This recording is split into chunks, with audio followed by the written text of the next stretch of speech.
Kashmir, facing multiple assaults. Maleeha Lodhi. Dawn Editorial. Published January 9, 2023. Subscribe your own channel. Dawn Vocabulary. youtube.com/@dawnvocabulary.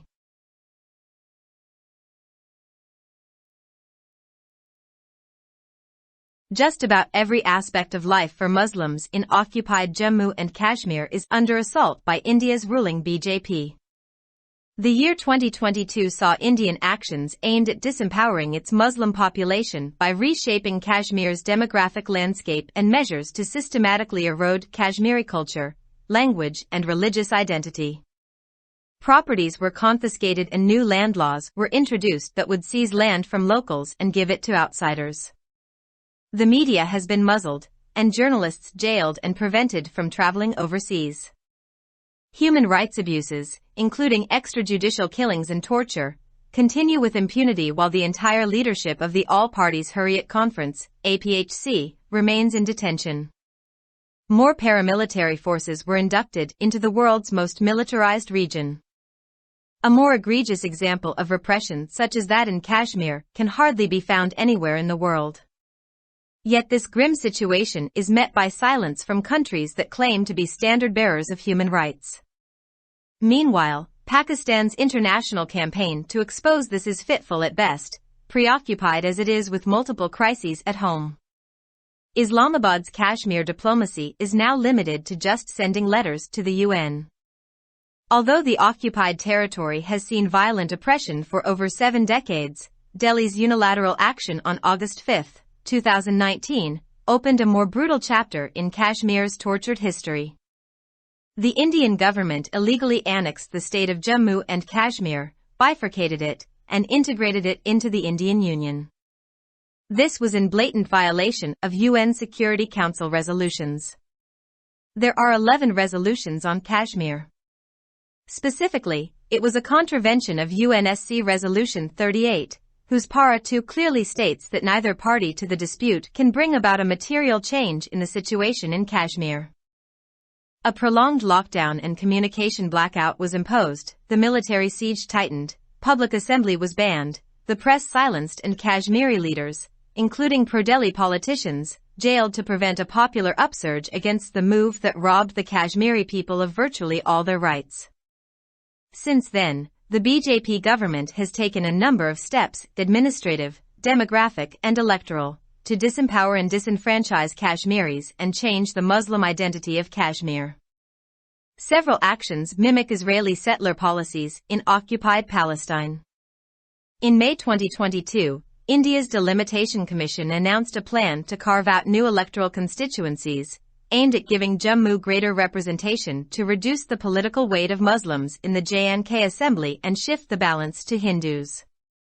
Muslims constitute over 68% of J&K's population while Hindus represent around 28% according to the last 2011 census.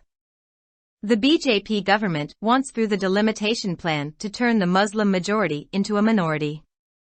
India's actions in the occupied region mimic Israeli settler policies in Palestine.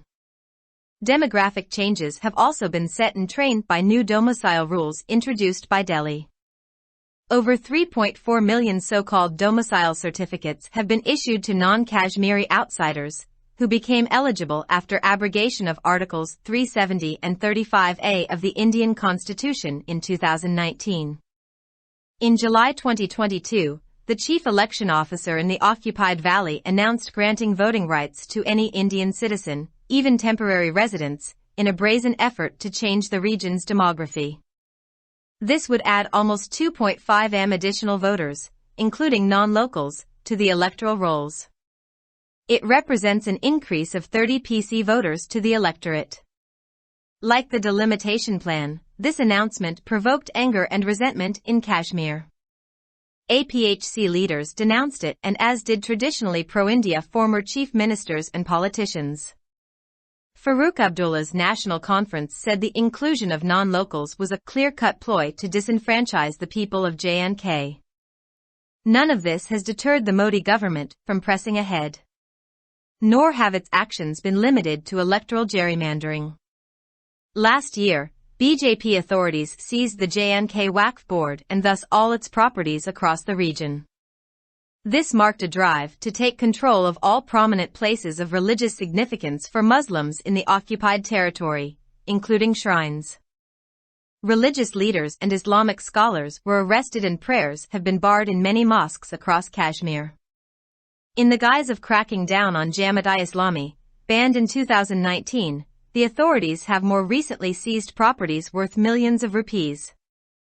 This includes a home that once belonged to the iconic Hurriyat leader, Sayyid Ali Jilani, who was denied a proper funeral in 2021.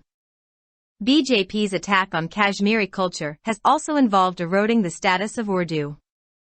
For over 100 years, Urdu was the official language of J&K. But in 2020, Urdu's exclusive status was ended by legislation that made Hindi, Kashmiri and Dogri official languages in J&K, in addition to Urdu and English. Moves are now afoot to change the script of the Kashmiri language from Nastaliq to the Devanagari script. None of this has attracted much international attention. What has been denounced by international human rights organizations is the silencing of Kashmir's media, the arrest of journalists under sedition and anti-terror laws, and the atmosphere of intimidation that has been created especially in the wake of the new, harsh media policy of 2020. In February 2022, Human Rights Watch condemned the intensified crackdown on the independent media and noted the increasing harassment, threats, and prosecutions of journalists and human rights activists in Kashmir. In September 2022, Amnesty International detailed the clampdown on the media and sweeping curbs on the freedom of expression, noting that the Kashmir Press Club had been closed down. The BJP government seeks to use intensified repression, demographic changes, and changing the electoral map to set the stage for eventual elections in J&K. This aims to consolidate and legitimize its August 2019 action and enable Delhi to claim that the situation in Jammu and Kashmir has been normalized. But its efforts to entice and enlist even pro-India Kashmiri leaders to support this plan have failed. In the face of overwhelming Kashmiri opposition to the delimitation plan and new voting rules, it is hard to see how elections can be held, and if they are, whether they will be credible. Delhi's policies of force and fraud have long failed in Kashmir and only deepened the alienation of its people and strengthened their resolve to resist occupation. There is little reason to think this will change in the future. The writer is a former ambassador to the US, UK and UN. Published in Dawn, January 9, 2023.